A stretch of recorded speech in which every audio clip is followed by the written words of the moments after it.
Please raise your right hand and repeat after me. I, Donald John Trump, do solemnly swear. I, Donald John Trump, do solemnly swear. That I will faithfully execute. That I will faithfully execute. The office of President of the United States. The office of President of the United States. We have been given a gift by God today to usher in a new dynasty. Now you get RFK Jr. Don't you want a president who's going to make America healthy again? You get Tulsi Gabbard.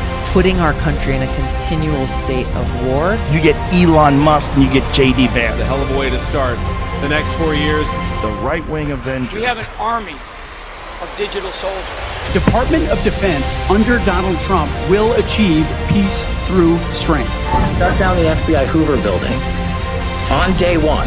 The rescission of 78 Biden-era executive actions, executive orders, presidential memoranda, and others. The golden age of America has most definitely begun. Begin preparing the 30,000-person migrant facility at Guantanamo Bay.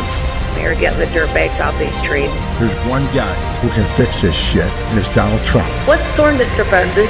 Go find out.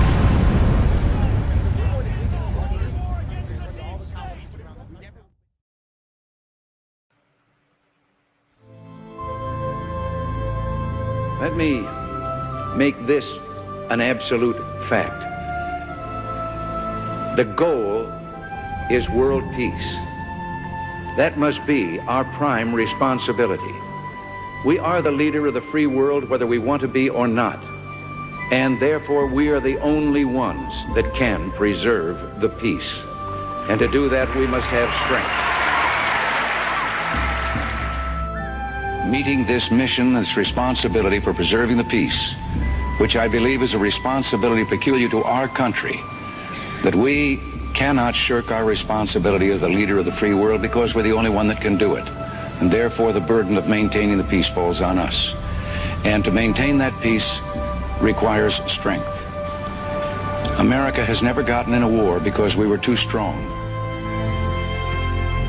I've always believed that this land was set aside in an uncommon way, that a divine plan placed this great continent between the oceans to be found by a people from every corner of the earth who had a special love of faith, freedom, and peace. Let us reaffirm America's destiny of goodness and goodwill. Let us work for peace. And as we do, let us remember the lines of the famous old hymn, O God of love, O King of peace, make wars throughout the world to cease.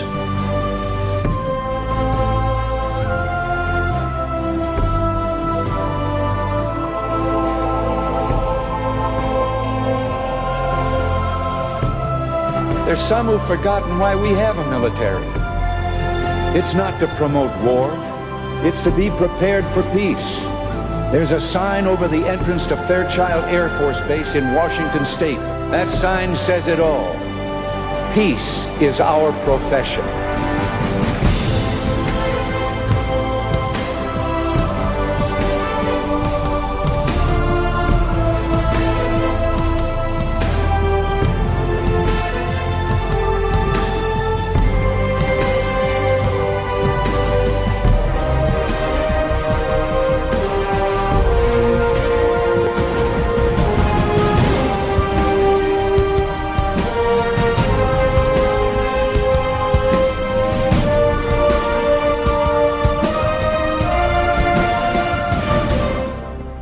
We know only too well that war comes not when the forces of freedom are strong. It is when they are weak that tyrants are tempted.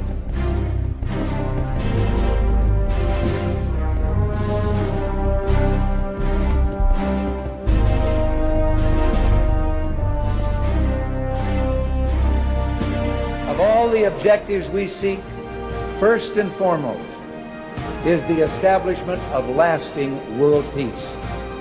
But let our friends and those who may wish us ill take note. The United States has an obligation to its citizens and to the people of the world never to let those who would destroy freedom dictate the future course of life on this planet.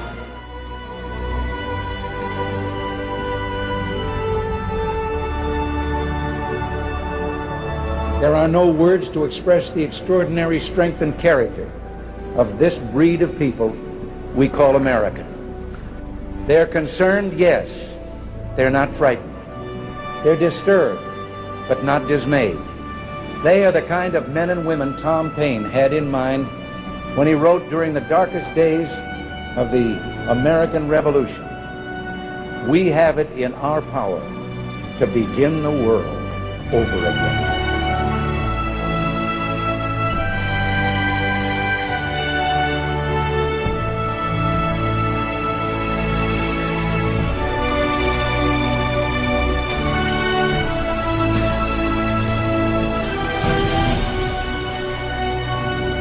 Ladies and gentlemen of our armed forces, on behalf of a grateful Commander-in-Chief, I salute you.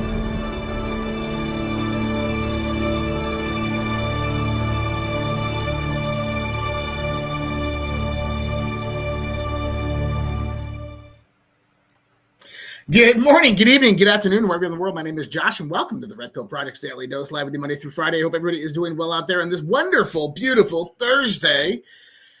And yeah, you know what? We have peace in the Middle East. So I find it interesting. Trump is rumored to be among the nominees for the Nobel Peace Prize, which will be picked this Friday. Now, do I think he's going to get it? Apparently, they picked the winner on Monday, but I think that he has a very, very good chance. The Trump administration actually came out and said that if he does win it, there will be a big announcement on Friday. I just throw that out there. I think he's leaving for Israel on Friday. I'm not sure, but I think, because I know he's headed to Israel, which kind of scares me, makes me a little nervous. But either way, does Donald Trump deserve the Nobel Peace Prize? Absolutely. I think he absolutely does with everything that this man has been doing in the world. Now, how long is peace going to last between Hamas and Israel? I give it 2 weeks. 2 weeks is really the tops what I give it. The reason I say that is because neither side wants peace.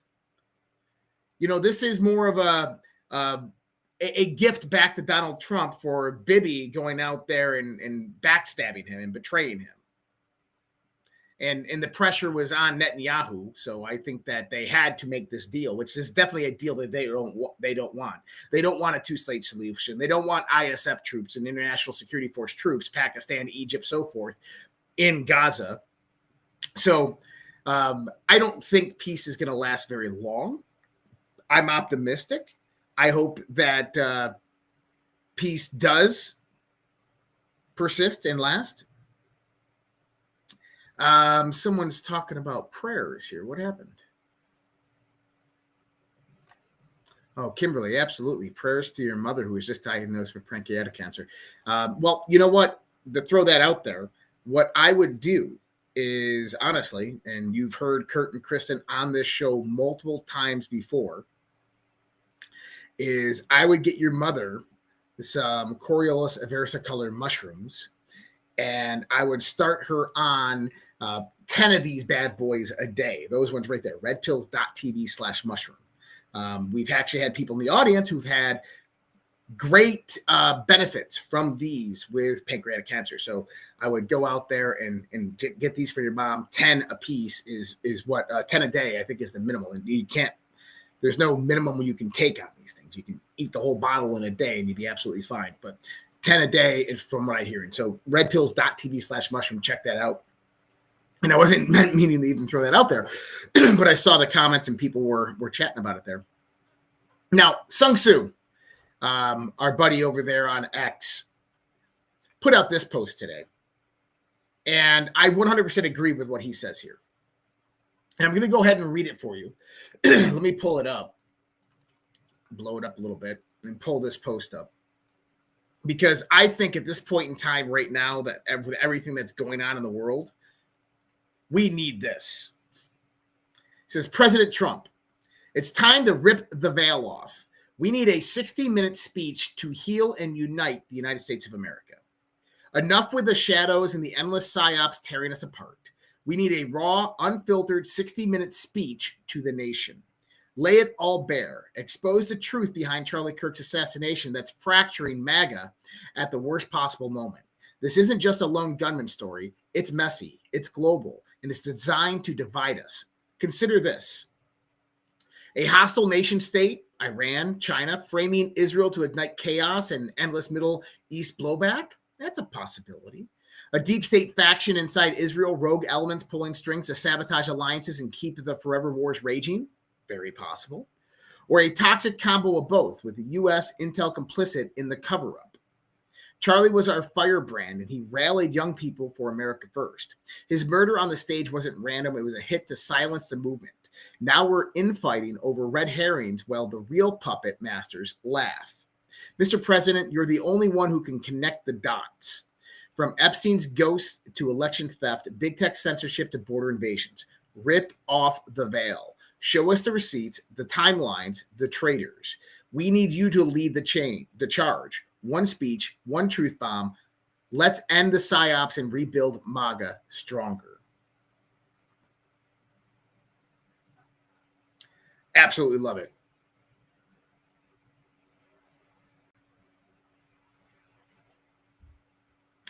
Kimberly, on that note, you can just go and you can go on to our link and you should be able to switch. But with what Sung's said there, he's absolutely right. We kind of need Donald Trump to come out there and give us an update on what's going on.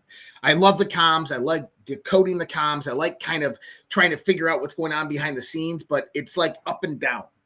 And we get notifications that things are going to happen, and then things don't happen. And then we have a lot of confusion in the midst. And there's psychological warfare operations going on. And what I mean by that is there is active psychological warfare operations, social influence campaigns happening right now on social media, on X primarily.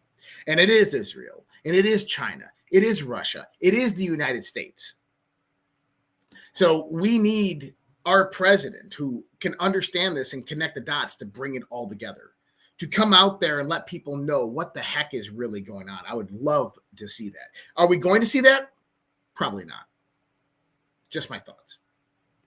All right. Matt Gaetz today. So Matt Gaetz made a claim that at AIPAC rallies, at AIPAC conferences, that the members who showed up would have to wear a name tag, and on that name tag is a QR code, and that the AIPAC donors could come up and they could scan the QR code and donate immediately to that campaign. AIPAC has denied Gaetz's claim in the social media post writings. The accusation about our fundraisers is, of course, a lie. Barcodes are on the name badges for security reasons, not fundraising, and are scanned for the purpose. Maybe Matt Gaetz was confused because he wanted people to scan his barcode, and they didn't even want to talk to him. Matt Gaetz responded by saying, I read something in history books that putting codes on people was really bad. Nice comparison to the Nazis there. But it is concerning that you have this political action campaign, this lobby group, AIPAC, that has immense influence over U.S. politicians. Now, listen, I understand about protecting the Holy Land, protecting Israel and the good Jewish people out there. But I don't think we need a whole lobby entertained for it. I think that it should just be a no-brainer. But who knows? I mean, you get the left in there, and then everything goes to shit. But at the end of the day, their influence isn't about military technology. It's not about defense spending. It's much greater and much more than that. It's about the U.S. spending 20 years in endless wars within the Middle East at the cost of countless U.S. and innocent lives around the world. We need peace. And it can only come through strength, as Ronald Reagan said there, and the Trump administration has been proclaiming. That's why I think that we're moving into a point within this whole global scope where shit is going to hit the proverbial fan. That Donald Trump has moved his pieces around the table strategically, beautifully. He's got Israel in a corner. He's got China in a corner. He's got Russia in a corner. He's got the EU in a corner. He's got Venezuela in a corner. These countries have been rendered defenseless against the United States' might and authority. And I think that Donald Trump is hoping that by utilizing economics and military prowess, that he could stop a war from ever happening without firing a shot. And unfortunately, I don't think that that's the world we live in. See, I've said it from the get-go, and this is something that I call the firestorm, is that at the end of the day, these people will scorch the earth before they ever give up power. And we have to understand that that is the true nature of the beast, is that they don't care. They are infiltrated all around the world, and they don't care. They will utilize every resource at their availability to ensure that their agenda moves forward, or everybody else is going to die because they aren't going away. So when we start talking about what's coming next, we have to understand that they're going to force Donald Trump's hand. It's honestly, when from a strategic point of view, it's the only move that they have left, is to force Donald Trump's hand as fast as humanly possible, but on their terms, not his. And I think that this is one of the things that Donald Trump has been prepared for and readied for. And they have to do it in the midst of a multi-stage emergency, kind of a virus outbreak, pandemic gets declared, economic crisis, and then boom, that's when they strike. I think that that's a lot of the reasons why they were hoping that these protests would take off and that these protests would turn into deadly riots, and that way they could bring about the firestorm event. Either way, nothing can stop what's coming, because at the end of the day, even if Donald Trump's administration is somehow stopped and they're not able to fulfill their promises of eradicating the deep state and taking down the globalist regimes, we the people will. At the end of the day, we the people will. Trump says he spoke to Netanyahu after the peace deal was announced. Quote, "I told him Israel cannot fight the world, and he understands that very well." That's a very interesting statement for Donald Trump to make. Israel cannot fight the world. And Bibi Netanyahu understands that very well. Was Trump hinting at something much greater there in the context of Bibi and peace? I think so. It was talked about today that 200 U.S. military personnel be entering Israel to assist in the transition. Caroline Levitt has came out and said that this is not true. It was taken out of context. It's 200 U.S. personnel who are already stationed at CENTCOM will be tasked with monitoring the peace agreement in Israel, and they'll work with other international forces on the ground. So thank you, Caroline, for clearing that up. Okay. We're going to go here. I want to do a few things. Trump today, 42 seconds of goodness. If you can figure it out, you get it. Check it out. Listen to this. I know this, that nobody in history has solved 8 wars in a period of 9 months. And I've stopped 8 wars. So that's never happened before. But they'll have to do what they do. Whatever they do is fine. I know this. I didn't do it for that. I did it because I saved a lot of lives. And that's the thing that bothers me so much about the Russia-Ukraine. 7,000 people are dying a week. So is this pre-recorded? No, this is not pre-recorded. But Donald Trump right there, 8 wars in 9 months. Well, it's I can see where he gets the 9 months from, but 8 plus 9 is 17. I find that really interesting. You know, in the Flynn movie, we saw that there was an indication that Russia is part of that sovereign alliance. This was Kirill Dmitriev, which Anna Paula Luma is actually meeting with next week. He posts from dark to light right here at 5:43 p.m. When you go to the Q post, The Great Awakening. What are the odds? And he's been posting Q boards and references all week. This is the economic advisor to Vladimir Putin. There is something happening behind the scenes, much, much greater than we can understand. I would love for clarification, like we were talking about a little while ago, but it's all culminating to a crescendo. And I hope that this crescendo happens within the next month or two, because we're getting restless. we can all feel it building up. And I think it's having profound effects on us all emotionally and within our life. All right. I'm going to bring Tammy in here, my co-host for the night. And I don't know what we're going to talk about. Probably a lot of the news and stuff that's going on. But before I do that, I'm going to go ahead and get one of these bad boys out of the way.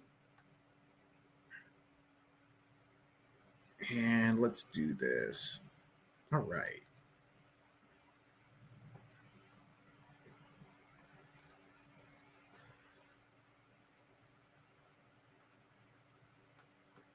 Let's be clear, cryptocurrency is no longer emerging, it's here. And this latest move cements that reality in the biggest way yet. Trump Media Group just linked a massive $6.4 billion deal with crypto.com, the world's top crypto platform. They're teaming up to scoop $6.4 billion in CRO, the powerhouse token that fuels fast, low-fee DeFi, staking rewards, and real-world perks like cashback on your spends. To launch America's first CRO treasury, when it's done, this new company will be the biggest CRO holder out there. Want in on the action? Head to crypto.com today and grab some CRO. Let's make crypto great again. And as you guys see, there's a QR code that pops up right there. All you have to do is scan that, as well as the links are right there in the description box if you guys want to check that out. And let's bring Tammy in. We missed you. I mean, it's been a little while since we talked. What's up? It has been a week. I think I didn't make it in last Thursday. So well, we had an interesting conversation on Friday. That's right. Very interesting conversation. Yeah. I mean, we woke up the next day and both of us were kind of like, whoa, what happened? Mm-hmm. Yeah, it was a very interesting conversation. I got a lot of response on my text line about it, lots of questions. People really liked it. They really liked kind of the back and forth and the interesting perspective that David Whitehead brought in. And I don't know, I'd be lying if I said it didn't surprise me. So I've been rattling my head about this. And for anybody that knows David Whitehead, Tammy's known David, and I've known David for a very long time. David and I have done marathon podcasts before, 8 hours long, talking about a myriad of different topics from Israel and the true roots of the Israelis and the 12 tribes and the whole historical context, the infiltration of the mystery schools and esotericism and occult, and how modern day Israel is not what people believe it to be. We've had these discussions. And so hearing David kind of align towards those ideals was different. It was not something I was really expecting. Right. And that's fine. I mean, listen, he's entitled to his own opinion. Absolutely. Of course. And he has a big reply out there that he did to one of my posts on X. And I have yet to respond to it yet. But, I think that a lot of it is stemming from what is happening in the world right now. In the United States of America, I live in Minnesota, and we have, little Somalia just 20 minutes away in Eden Prairie. And, you go to Michigan and other states, and you got this radical influx of Middle Easterners coming into our country. And Canada is no different, and they're all over the place. And if we understand that the only difference between Islam and radical Islam is simply probably about a few hours with an Ayman, yeah, understand the severity of the situation, and I can understand the context of what David was coming from. And I've said this outright that, look, we need to protect Israel. And when I say that, we need to protect the Jewish people in the Middle East, the Christians in the Middle East. We need to protect the Holy Land in Jerusalem. We cannot allow that land to ever be taken by Muslims ever again. And so, I mean, I think that we have the same perspective, but I think so too. I think that maybe I was just a little intoxicated on Friday night to really. Well, it was Friday night. It was Friday night fringe. I didn't. Yeah, it was. So I will say this. So I talked about this quite a bit this week, Josh, because it's on my mind. is definitely on my mind. And I think that our culture has been programmed to take sides, right? We've been, you're either on the left or you're on the right, or so you're either for Israel or you're against them, you know? And when you're against them, that means you're pro-Palestine. And I've been really trying to drive this home on my show that that's not the case, that it's actually super nuanced. And today, so I've been studying Raymond Abraham. He's an Egyptian guy, and he is a scholar on Islam. And so I've been just kind of binging his content recently because I find it very fascinating. And whenever something scares me, Josh, I kind of dive into it because I want to learn everything I can about it. Okay. And I'm not politically correct, and I have no qualms about saying that Islam scares the hell out of me. And if it doesn't, you don't understand it. Right. That is the truth. And I mean, I found Raymond Abraham probably about 3 years ago. And I stumbled upon his work and I kind of dabbled in it. And I was like, okay, you know, because I could see, so, you know, I have friends and family in Canada. And I had this one friend on Facebook that was signaling that Sharia law was coming to Canada, I want to say like 8 years ago. And I was like, what are you talking about? What are you talking about, right? This is crazy. But it always kind of stuck with me because he would make comments about it, and he said he could see things changing so quickly. And so it kind of stuck in my head. And then few years later, COVID hits and I see all the chaos and stuff, and I see the immigration patterns changing. So I find this Raymond Abraham and I start researching him and I start listening to his videos and whatnot. And so I brought it on my show a couple years ago, the topic.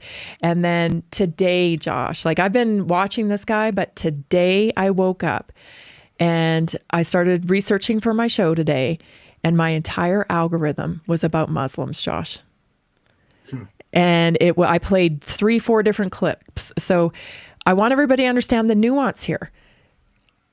Like, just because, like, these two things exist at once, okay? I am not for Israel paying American influencers, and I'm suspicious about Israel's gangsters. And this is the way I'm squaring it in my mind, okay? Everybody's got a sect of gangster. We've got, you know, white gangsters. We've got black gangsters. We've got Islamic gangsters. We've got Israeli gangsters. Jewish gangsters. We got Amish gangsters. Like every sect has gangsters. And so here's the thing. I can be against Israeli gangsters, and I can be against Islam coming into America and into Israel. Yep. I can be both. I can be both, and I am.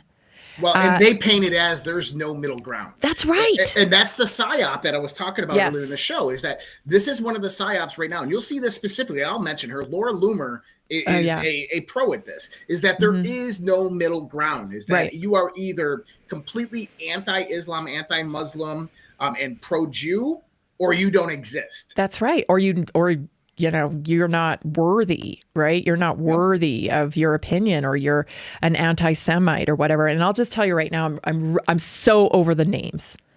I'm so over it. You can't call me a racist. You can't call me a transphobe. You can't call me anti-Semitic. Well, it doesn't work anymore. It's over. Okay.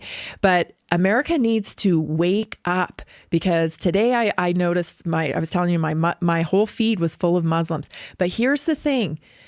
It's not just Muslim protests, right? I played this clip on my show. There was a protest in New York on October 7th where Palestinian people were saying we didn't do enough on October 7th. There is a new community popping up in your neck of the woods. This is going to be a Muslim community. So it's a closed community just for Muslims. And it's very elaborate. In Texas, right? No, in Michigan. Oh. Yes. In Michigan, they've bought a giant acreage of land to build this Muslim community. Okay, so it's strictly for Muslims. Okay, so like this is segregation, right? Like I don't quite understand why you move away from somewhere and then recreate it in a different land. right? I mean, it's quite something. Anyways, so that's happening. But there's this other nuanced thing happening, Josh, and this is white Muslim women influencers.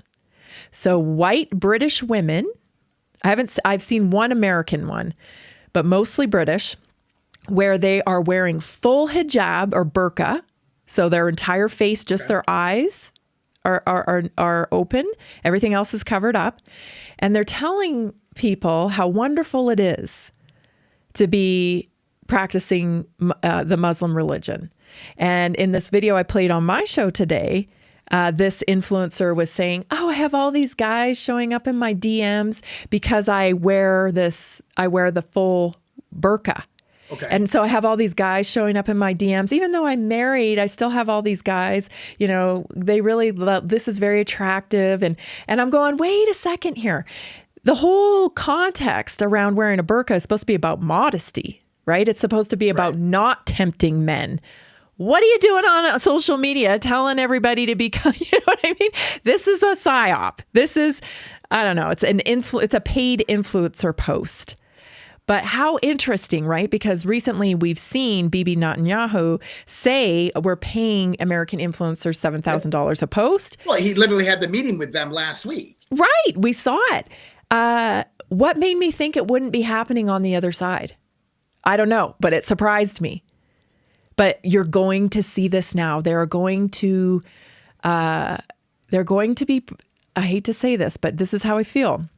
Maybe some women who feel kind of lost or like they have trouble meeting men or getting boyfriends or whatever. I feel like this is predatory towards those types of women. Like this is a demographic of man that will make me feel wanted, make me feel, but I will have to give up basically my sovereignty, right? I mean, you know, like lure you in with, oh, I can do that. I can, you know, wear a burqa or whatever if I'm going to be like treated this way or worshipped, you know, and that's not what that is. You know, it's like, it's as a lady, this is a hot button, Josh, because this is the Western world. And we're seeing people in Michigan allow the call to prayer 5 times a day. You're seeing threats being, you know, said like right out, like monologues by Muslim men in the West saying, we're going to conquer this land. Like everybody will practice, you know, Islam or it's haram to have a dog or all these different videos that are very anti-Western culture. Mm-hmm. And so you mentioned, you know, the chaos and you're like, you know, all the politics and everything, chaos, BLM and all that stuff. I think the Muslim invasion could be weaponized towards digital currency, just like what's happening in digital IDs, just what's happening in the UK.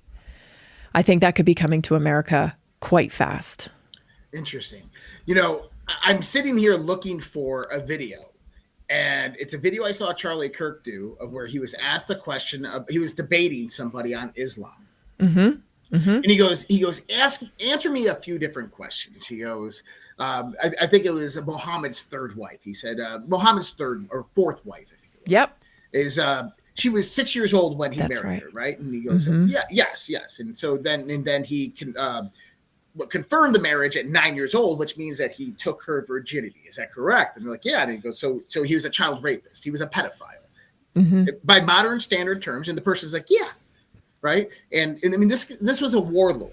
And I mean, if you imagine times back then, how easy would it be to be someone of maybe importance within a small community that has a slight bit of power and go up and disappear for 3 days and come back that you had this miraculous vision, that you met with the angel Gabriel, right?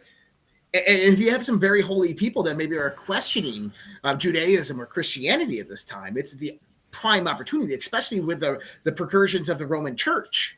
Mm-hmm. And I think that Islam is absolutely 100% false. I think it is a 100% a false doctrine, and it does not belong. Now, this is interesting because I went into YouTube and I typed in Charlie Kirk on Islam history. And the first 2 searches I did came up with 0 results. It was, who was Charlie Kirk? Charlie Kirk's assassination. It was almost like they wiped it. Filtering out any mention of this. Mm-hmm. To get deeper into the I guess the occult or esoteric version of this. When you start to look at Islam, and I'm pulling this outside of scripture, it's just an pure observational point of view, is that it is the conditioning of the people. It is the psychological warfare that's played out for them. We can see this with radicalized Islam. And then it's also the indoctrination that occurs. And then when you look at those 3 components of the people of Israel, of Islam, what you find out is that they are not compatible at all with Western values, but instead, it's almost like this religion came about for the purpose of mere religious control, of utilizing spirituality as a mechanism of control over people, to be able to say, hey, when Ayman comes out and he's popular and he says, we're going to war, we're doing this, and people rise up like it's the Crusades, and they all just get ready for battle. And it's almost like that's the purpose of modern Islam, is that is a controlled faction that is meant for this specifically. Yeah. Well, here, I'm going to twist your mind a little bit, because mine was twisted. Okay. When I saw this Palestinian protest in downtown New York, this Muslim standing on top of a stage of some sort, and all the signs seem very printed and very neat and tidy. And he's saying things like, we should have done better on October 7th. We should have done better on October 7th. Well, you well know there's this whole narrative that, the IDF stood down. Mm-hmm. So, are they claiming victory on this? Or are they claiming that they didn't do it, that it was planned? You see what I'm saying? Well, I think they're one and the same. So, I am a firm believer that Benjamin Netanyahu, we know through Hamas or through Qatar, was funding Hamas up to $30 million just 6 months prior to the October 7th attacks. We know Netanyahu. We know that there was some type of stand down order because the border there in Rafah was not armed at all. They had people that were off that day. They issued the Hannibal Directive, which came out, and the IDF is actually responsible. Out of the 2,700 people killed, hundreds of them were actually at the hands of the IDF soldiers, which is horrific to even think about. So there's something seriously wrong with this whole situation. And it's almost like, and I don't want to say Israel, but like Netanyahu's regime has utilized radicalization of Islam for their own benefit. Right. And I was telling my audience today, who can tell what's really, if you're critically thinking, you don't know what the truth is. You don't know if those protesters in downtown New York were there, to rattle people and scare people on behalf of Israel. You don't know. We don't know. I hate to say that, but we don't know. Or maybe they are there specifically to, conquer the West, like they say they are. Maybe they are. Who's to know? And that's what worries me about how Americans will respond as this thing heightens up, because I'm telling you, they're throwing gas on it right now. They're throwing gas on it. There's all this propaganda out about how Muslim neighborhoods are being built. There's a couple of viral videos from ladies in Michigan and Dearborn who are, put up the call to prayer in their neighborhood, like in their suburb. They can hear it from their doorstep 5 times a day in the United States of America. Well, last time I checked, this was a Christian country. Is they tried the race war from 2015 to the 2020, and it didn't work. It didn't work. So what's next? Well, you have a cultural war and you have a religious war. Exactly. And this is the next tools in their arsenals. This is the oldest holy war, right? The longest holy war, and that's so nuanced, and who knows what the truth is. There's stories about this side, there's stories about that side, but I know one thing for sure. Islam is not conducive with Western civilization. No, not at all. So that's where Americans need to understand. And I'm concerned that the weaponization of kindness over the last decade, be kind, be inclusive, it's got everybody's guard down. The and pussification of America. Yes, we've gotten very, very passive in the name of kindness and inclusiveness. And isn't that convenient? Isn't that convenient? We also had a huge campaign on male toxicity. Right? Oh, if you're a male, then you can't be this way and you can't be that way. And I mean, that started a long time ago. I remember my young son at the time was like 7 or 8 years old. Of course, all they do is roll around on their bellies and play army, and he was in a charter school at that point. And I was told to tell him to stop doing that. Stop playing army. You're not allowed to play army. It's kind of, I'm like, yeah, I'm not telling him to stop. That's what boys do. You're ridiculous. So, this is interesting. So I made sure that my children go to a very conservative school. Conservative school that hires very conservative teachers. Not all of them, but most of them. They do not allow DEI. It just doesn't happen there. And I've always told my son, I said that if anybody presses you, anybody comes up on you, you have the right to defend yourself. They enter into your space. You have the right to defend yourself. Mm-hmm. And last year, he got into a fight at school. Mm-hmm. And the kid was agitating him. And he said, hey, stop. I'm the last warning. The kid did it again, kind of came at him. And my son got up and whacked him. Well, he didn't. He got up, grabbed him, and threw at the kid. Like my son is 100 and my son is 5'8.5", 198 pounds. He's a big dude, like his dad, but he's strong, and he just picks the kid up and throws him, and that was the end of it. Mm-hmm. Well, I get the call from the principal and stuff like that, and the principal was talking to me, and I said, "Well, hold on a second." I said, who instigated this? And he goes, well, that kid definitely did instigate it. And I said, okay, well, I told my son that if anybody enters his space and begins to screw with him or, shows signs that they're going to do something to him, that he has the right to defend himself. And the principal goes, absolutely, 100%. I don't disagree with you. And I said, good. Good, right? Like that's what we need in this world is we need more people that understand that, number one, boys will be boys. I mean, you're 12, 13 years old. You got testosterone ramping up. Things are going to happen, guys. It just, trust me. And I think that schools need to understand that and not suppress it. And one of the things that happens is that I can only speak for men, that when we're at that age, 12 to 15, and we're going through the beginnings of puberty, that there's a lot of confusion. Right. Yeah. And you become incredibly vulnerable at that point in time. And the difference between a highly conservative school and a very, very lefty school is that confusion will be met with in a conservative school, a reinforcement of masculinity. Yes. Authority figures, people coming in and saying, hey, that was wrong. Right. Yep. But that's okay. Because that's what that male needs at that point in time, to be shown that hierarchy of class within human society. And what I mean by hierarchy is that, hey, I'm a growing boy, that's a man, and that's the man with authority and power, right? Right. But then on the left side, they exploit that vulnerability. That's right. And they recondition that child into believing that maybe that what's happening to you is that your body really thinks it's a girl. And that you need to transform and that's why you're angry. That's why you're acting Mm-hmm. out, because you're really angry. Yeah, I can imagine. I mean, it's just nuts, and that's why it's so important. We need dads. We need boys and girls need their dads, but especially boys need their dads. And going through that age that you describe, I remember when my son was that age as well. And the best thing that we did for him is put him in mixed martial arts.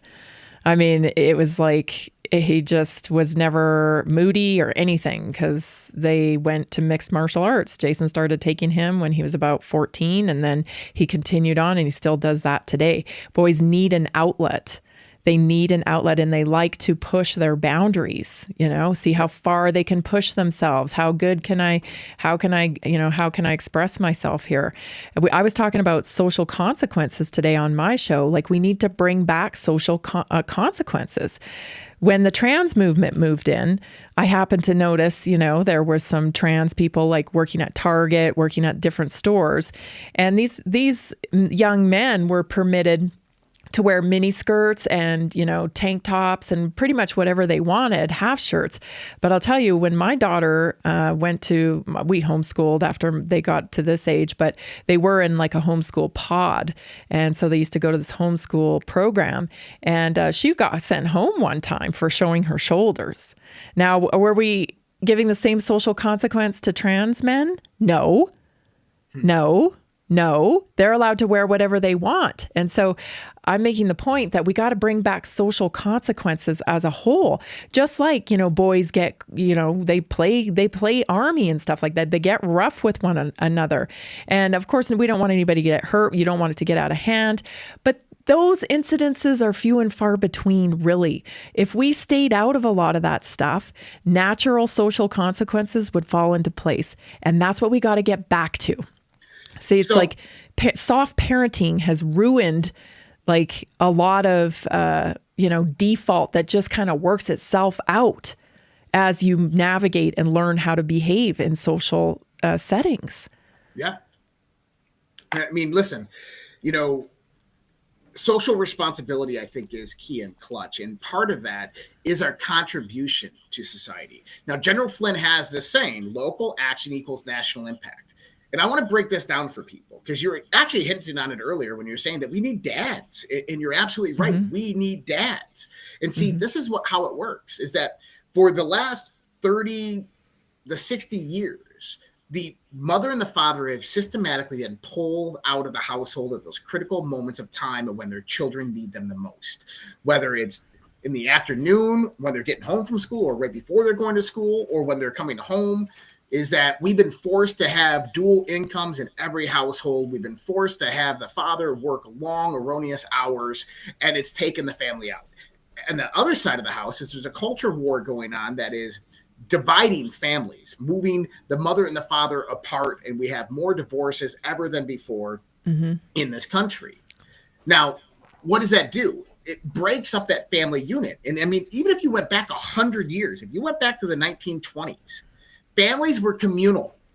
Families lived on their own land. It was the uncles, the grandparents, everybody lived in kind of a communal property. And it was the grandmothers and the aunts and the uncles that raised the children along with the parents. It was this massive influx of male and female attribution towards those children's lives. And this is why the boomers are a way smarter generation.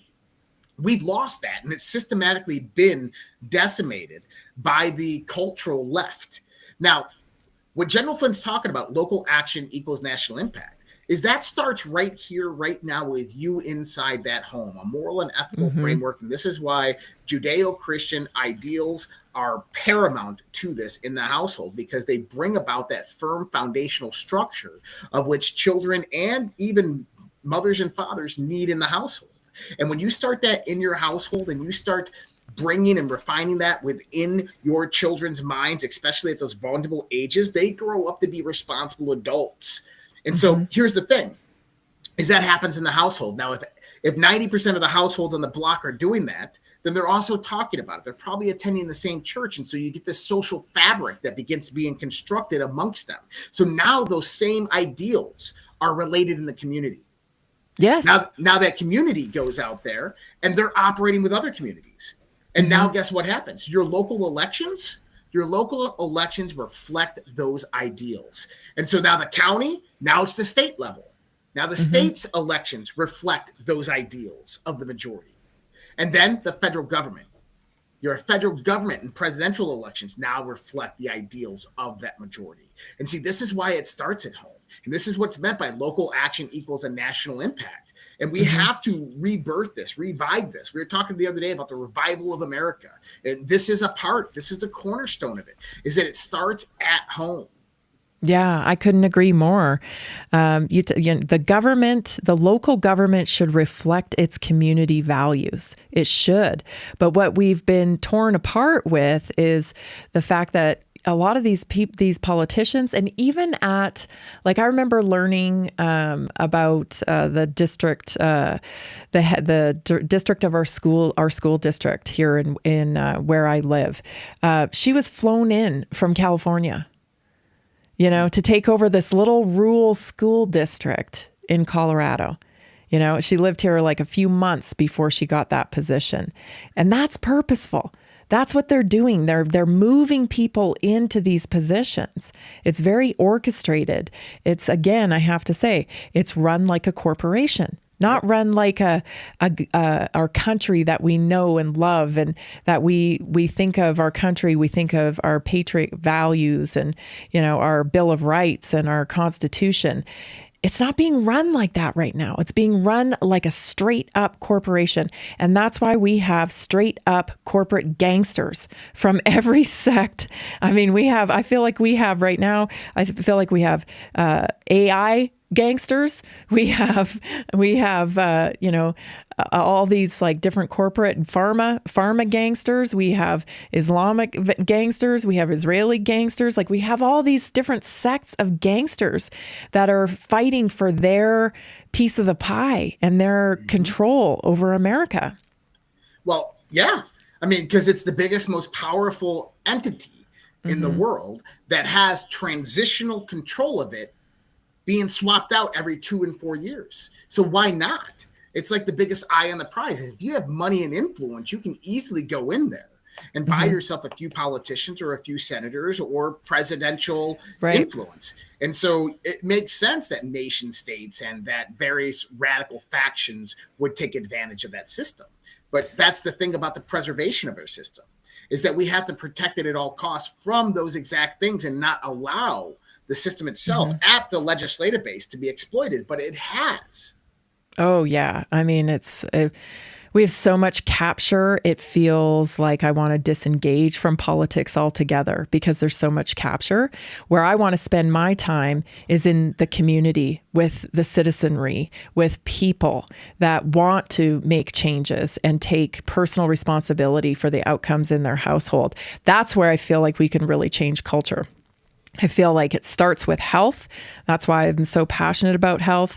And I talk about health every day on my show, is because if we're not feeling well, then we're not up for the fight. We're not up for the actions that we need to take. If we're relying on prescription medications, we're a little bit dependent on the cult. And as they push forward with the digital ID and the digital entrapment and enslavement, choices are going to go away. They're going to go away. You're not going to be able to do certain things. I mean, once they get the clause in the digital ID, things are going to move rapidly. They're going to move rapidly. So, I want to bring something up on that, but first thing I have to do is I have to pay some bills, and I have to read one of these advertisements to our great audience out there. So give me 1 second. I'll be right back. I'm going to go ahead and read this advertisement for 1775 coffee, and we'll bring you right back in. We're going to talk about that because I got a piece that I want to bring up on that. All right, guys. We're going to go ahead and bring this up, and give me 1 second to get started here. All right. Still haven't tried 1775 coffee? Now's your shot. Now's your shot. The 1775 starter kit just dropped. Only 1,000 units. You're getting the bold dark roast that hits hard, the smooth medium roast, and the vitality mushroom coffee for clean energy and laser focus, no crash. All single origin, small batch, toxin free, and mold free. Plus, you're also getting a golden spoon clip, because freedom isn't scooped with plastic. A frother strong enough to stir up your coffee and your mother-in-law's opinions, and a black 1775 tumbler, $170 worth of coffee and gear, yours for $99. This is for the ones who've been watching 1775 blow up on Rumble, wondering if it's actually worth it. Spoiler, it is. Go to 1775coffee.com, 1775coffee.com/studio. and grab your starter kit before they're gone. Bold beans, clean fuel, and a morning routine that stands for something just like Rumble does. And help support myself and Rumble out there by supporting these campaigns, guys. We appreciate it, and thank you so much, because we have to pay the bills. But now we're going to bring Tammy back in. And just a heads up to everybody out there. Tonight is the Q&A. So tonight is the Q&A that we operate every Thursday or Friday night sometimes. So you're going to see some links scrolling on the bottom right there. A lot of them are our sponsors, but you're going to see Social Red Pill Q&A Thursday. Join on socialredpill.com. Social Red Pill is one of the private social networks that you can join. It's subscription, but you can join. You can get in on the live Q&A. But if you are a premium member on any of our subscription platforms, whether it's X, Locals, or Substack, you can get in on this live Q&A that we do. So make sure that you are subscribed either to socialredpill.com, redpillproject.substack.com, on x.com under our subscriptions, or on Locals. If you're on Rumble, you can just go click on Locals. The link for the Zoom will be posted on those platforms immediately after this show when it is opened up. So please, if you want to help support everything that we do as well, you can go on over there. Oh, I wanted to keep that up. You can go on over there and jump into that Zoom, and we hope to see you guys there. All right. So I wanted to bring this up. I actually pulled this one link to the side specifically because I knew you were coming on.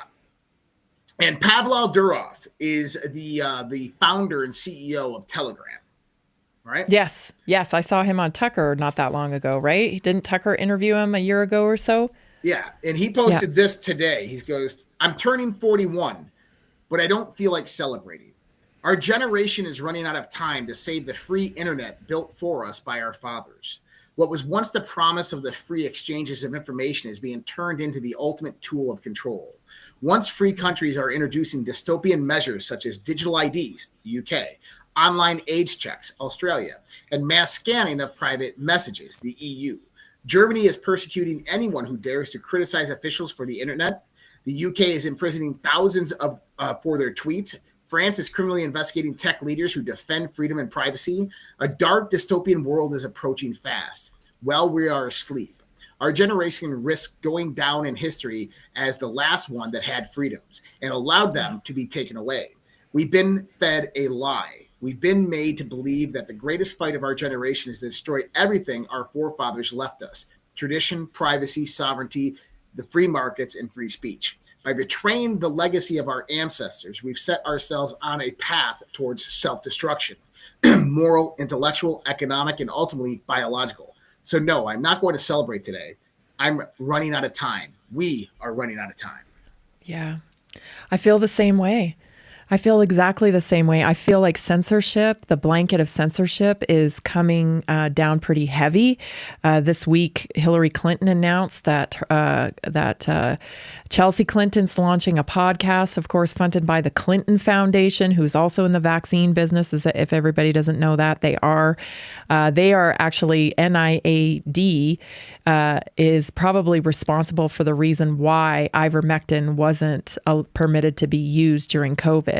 Specifically, Andy Hill, and was the researcher on that paper who refused to reverse what his BS, absolute BS study that he put out, that it killed somebody and that it was harmful. And that was a live Zoom call that was actually filmed and put out by a doctor in the UK. And it was revealed that it was Hillary Clinton really applying pressure to him via the NIAID that was funding his operation. So Chelsea Clinton is actually going to be my direct competition, Josh. Uh-oh. She is doing a health podcast to take down misinformation health podcasts.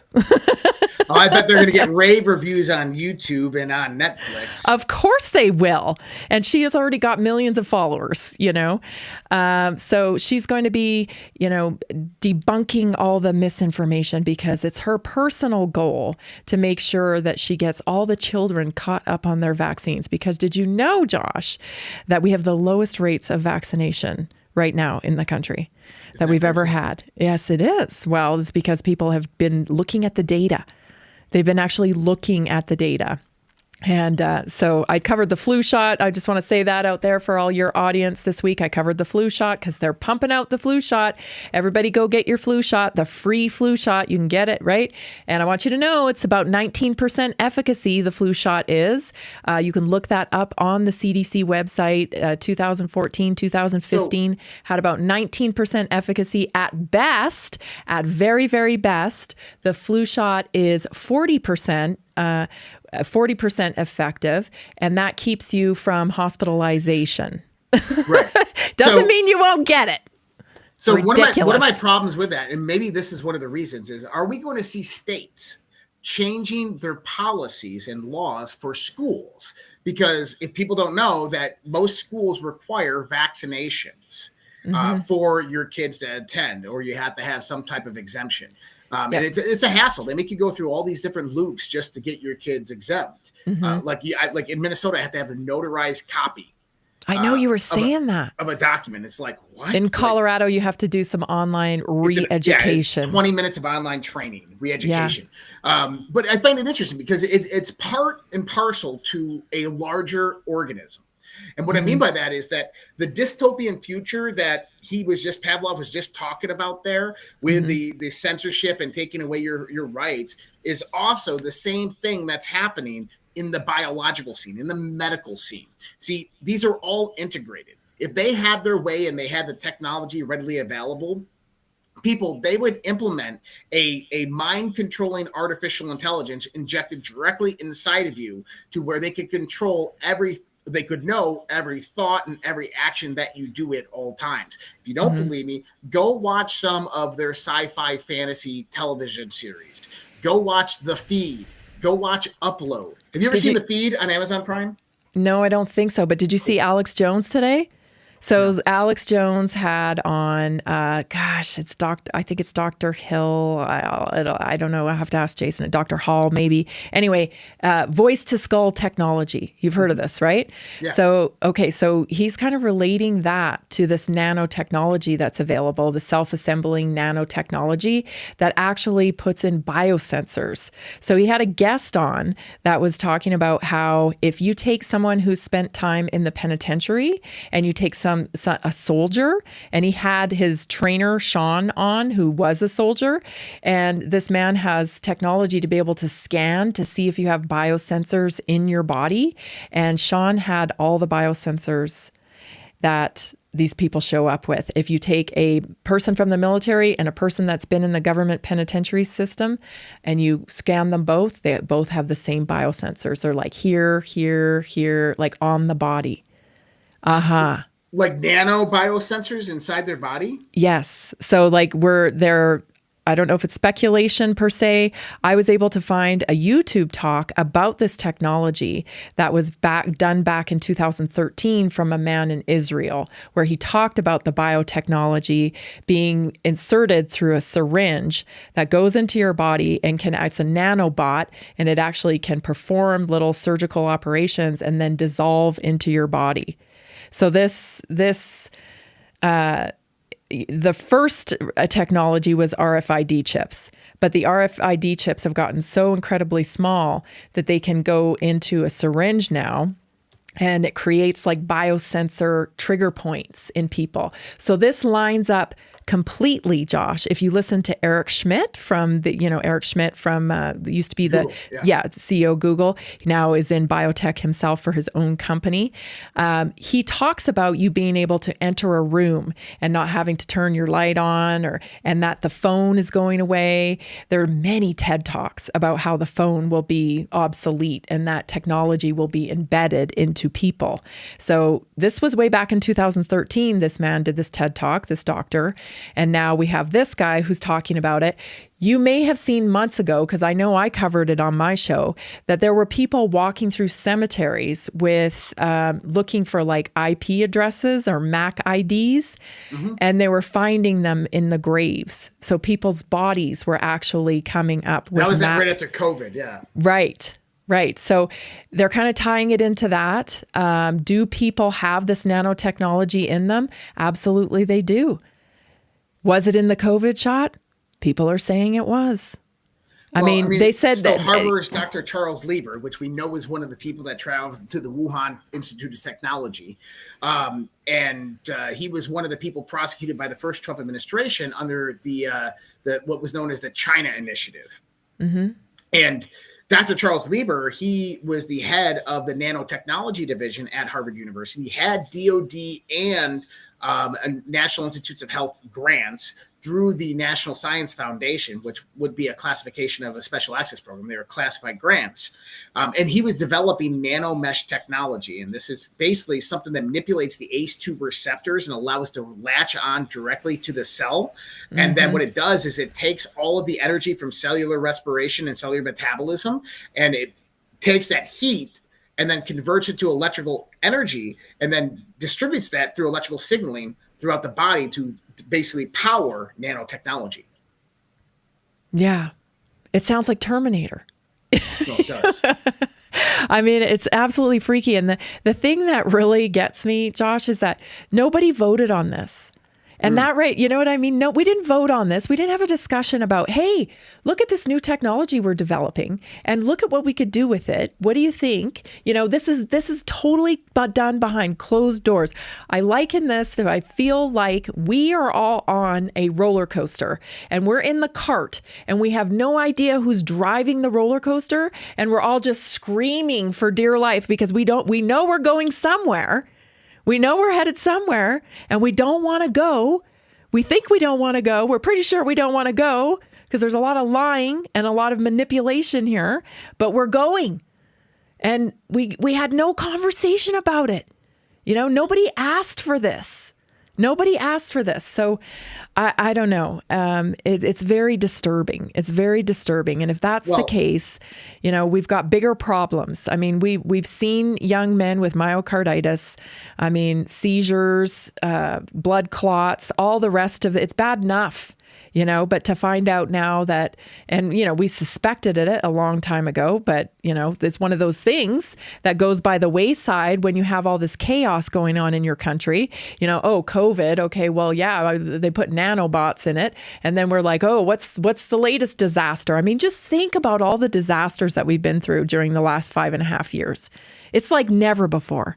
Natural disasters, chaos, riots, summer of love, you know, assassinations. We live in a simulation. We just live in a simulation. It's the only way that I can actually, we just live in a simulation. I mean, AI is controlling it. And it's like, you ever seen the AI videos where they morph a hand out of a bell handle and stuff? And it's like, that's what's happening right now.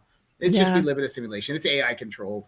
Absolutely. But now's never been a better time to get your health in check. That's for sure. Yep. I'm really excited about the Naturally Inspired community, Josh. I woke up this morning. I was so excited because I have several people right now in our community that are getting off medications. They're, of course, working with their doctor. But, you know, when they met with me with the free 30-minute assessment, you can get your free 30-minute assessment. Go to Naturally Inspired. Well, actually, you can go to redpillhealthscore.com, redpillhealthscore.com. Go there, take the assessment, book a free 30-minute assessment with me. You guys, people are totally changing their lives. It's so inspiring. We're getting people off their medication. We're getting people losing 11 pounds in the first 10 days of working with me. They are discovering that some of the medications that they've been told that they have to be on for the rest of their life, turns out maybe they don't. Maybe they don't. Maybe there's some better way and lifestyle changes to be made. It's so exciting and so rewarding. And every time we kind of convert somebody over to understanding that lifestyle is how you curate health, we're winning. And this is how we're going to change the culture, is when people get results and they get excited about what they're doing. Because guess what? You go to work, you're down 10 pounds, you're down 12 pounds, you're down 15 pounds. All of a sudden, everybody at work wants to know what you're doing. you know, and then you get to teach people, hey, this is what I've done. And then they teach people. And that's how we're going to change the culture. Instead of thinking, you know, oh, I can't do anything about my health. I can't do anything about my high blood pressure. I can't do anything about my cholesterol. Oh, goodness. Don't get me started on that. Did you see this new article, this new study that came out? And this isn't a small study. It's a huge study. And what they did is for 1 year, they gave thousands upon thousands of people with heart problems, right, with the onset of heart disease. They gave them large doses of nanokinase. Oh, yes. After 1 year, the arterial walls were free flowing. All of the it ate it all up. The enzyme. Yep. Yeah. There's so many things like that, Josh. I mean, there's so many things like that. I can go on and on. There's a new study out too. We're learning stuff about not just the MTHFR gene mutation, which I know many of your audience knows about because we've talked about it on here before. And I think you've talked about it as well. And it's in the news with the Tylenol stuff. And we're going to hear more about it. But there's other mutations too, like COMT. That's also something that blocks your detox pathways, right? So there's all these things as catecholamines, and that contributes to like anxiety for life. Like if you've had anxiety for life, chances are you have one of these mutations. Like if you've experienced anxiety since you were really young, chances are you dealing with this. So now what they're saying is that people that have had cancer should not be taking folic acid. What do they recommend in every single prenatal vitamin? Folic acid. Now, let me ask you, why is this? Why is it? Because there's a gene mutation that is preventing detox pathways from working efficiently. So the way I like to explain it is I really adhere closely to traditional Chinese medicine. I think they had the concept, the background of health dead on, okay? And it's this. Inside our bodies, we have highways, right? And they're like our sewage systems or they're traffic. Think of them like highways. And when we encounter, toxins or things that we can't process, right? The body has a hard time with synthetic things. We have receptors for all the different minerals, all the different vitamins. It's like a lock and a key, right? We know the body goes, oh, there's some magnesium, and it knows exactly where to put it. But when we start synthesizing stuff in our food and putting chemicals in our food, the body goes, what do I do with this? How do I process this? And that's what folic acid is, right? It's a synthetic form of folate. And so when it comes into the body, for some people, they have this gene mutation, and they can't clear it at the cellular level. They just can't clear it. So it starts backing up. And then we get like a sewage system backup. Okay, so imagine or if we're going to go back to the highway situation, you've got like a traffic accident in your detox pathways. So you have congestion, and the body's so awesome that it goes, well, that's okay. I'll just get around it. I'll get around it. But it slows down everything at the cellular level. So the mitochondria start with dysfunction. And at a cellular level, you're just not functioning the way you should be. And that goes on for years, Josh. And that makes you susceptible to disease. So first thing, inflammation. That's what happens at the very beginning. When the body's facing, too much toxicity, inflammation happens, right? And then when we have inflammation, we get into a very dangerous space because that means we are prone to disease from that point on. So it's going to be very interesting the next few months in Maha because they know it. So are they insinuating that the synthetic folic acid is actually probably one of the precursors to the cancer explosion that occurred from the 90s on forth? It very well could be. They haven't said that in so many words, but we're seeing studies, and even people with type 2 diabetes also should be staying away from folic acid is what the new research is suggesting.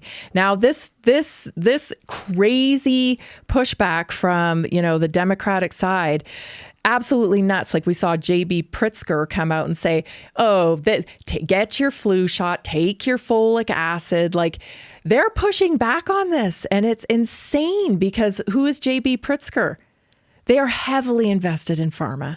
They made billions of dollars during COVID because they actually made COVID testing. Like, it's so unethical and so gross. But we're going to hear a lot more about it. And I think that the best thing that we can do in the meantime is eat for healthy mitochondria. And the way you eat for healthy mitochondria, get rid of all the processed foods in your diet, for goodness sakes. Eat the rainbow.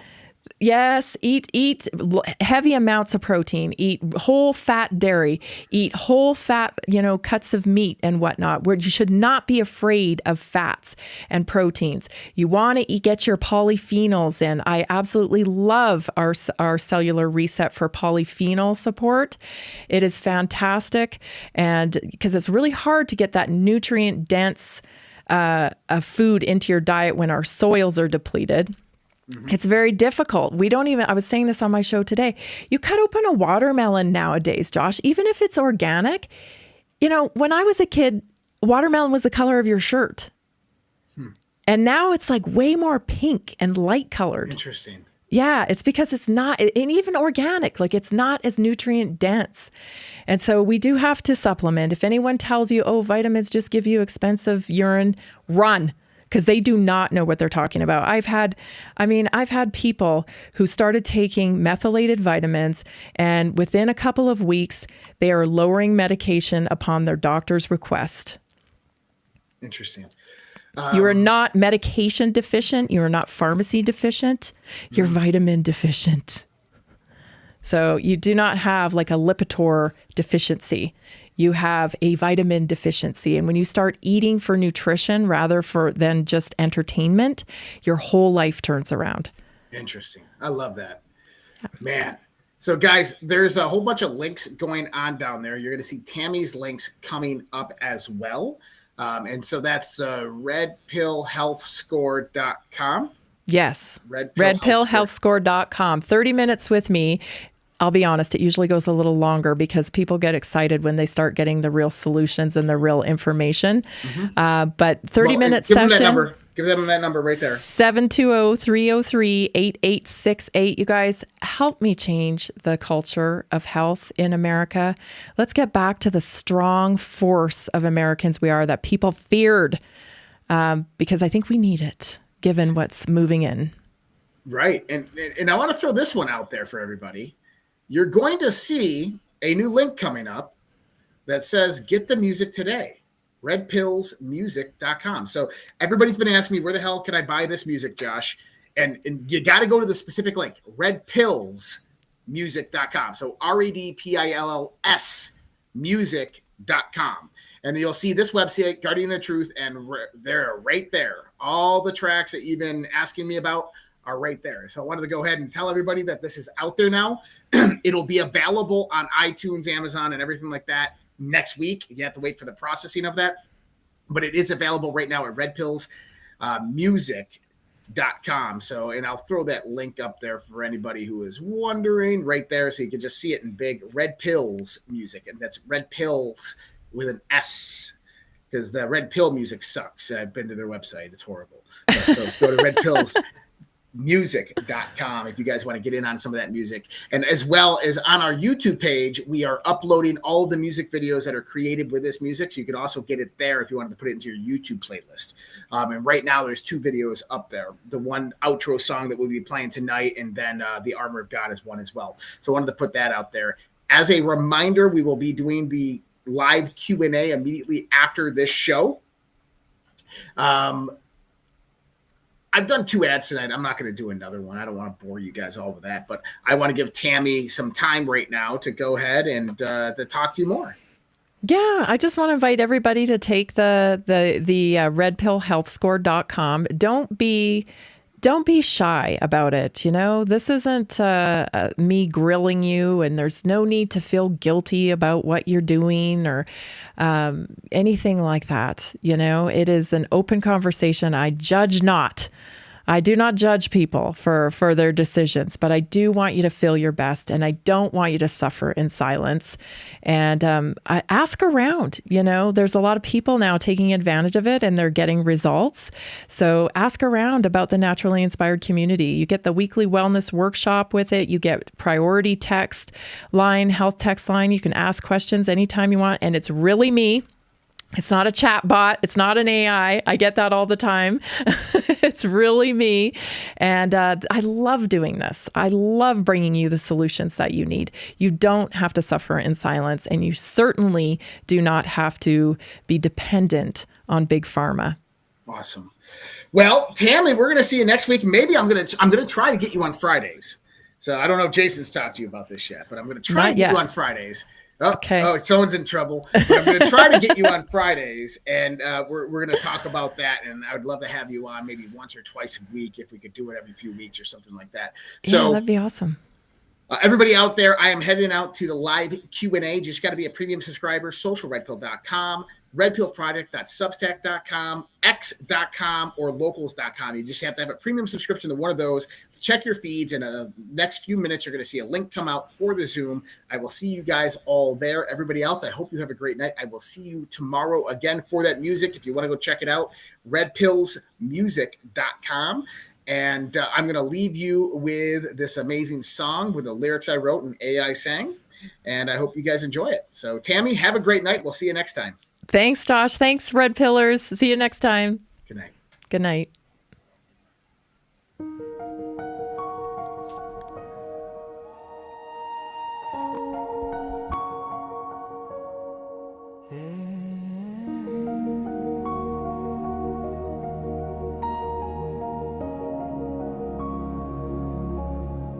There was a time when our children stood tall, hand on their hearts, one voice for all. There was a time when honor had weight, when the flag was a symbol, not a debate. There was a time when our history was known, with pride in the rules that made us our own. There was a time, respect for the brave, for those who bled, for the lives they gave. Now the homeland burns to silent war. Truth is twisted, we can't ignore. Voice still calls, we the people will not fall. There was a time, but the time isn't near. The great awakening is here. Dark to light, veil undone. Patriots rise, we are one. Land of the free, home of the brave.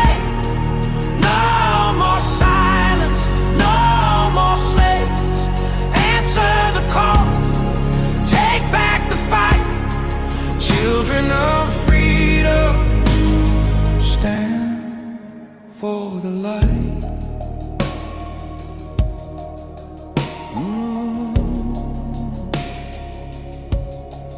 There was a time when truth was clear, when the media served, not ruled by fear. There was a time when leaders stood fast, guarding the people, defending the past. Now corruption wears a crown, lies are fed to tear us down. But Q said watch, and Q said see. The silent war will set us free. From the front lines, soldiers stare, wondering if we're still there. Their blood, their hope, their sacrifice will not be sold for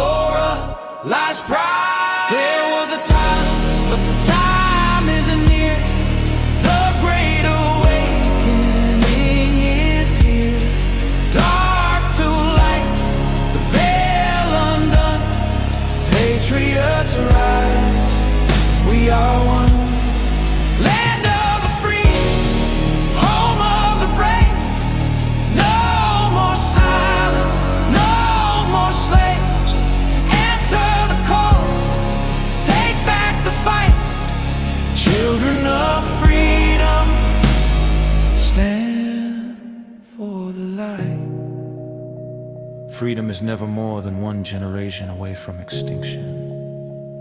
It must be fought for, protected, and handed on.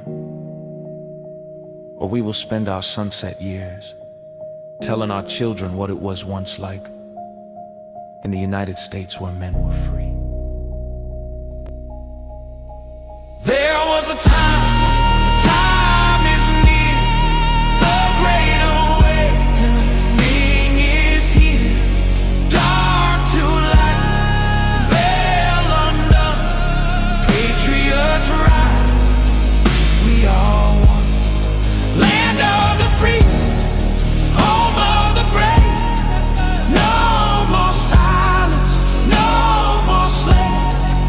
Answer the call, take back the fight. Children of freedom, stand for the light. There was a time, there was a time, now is the time. Do it.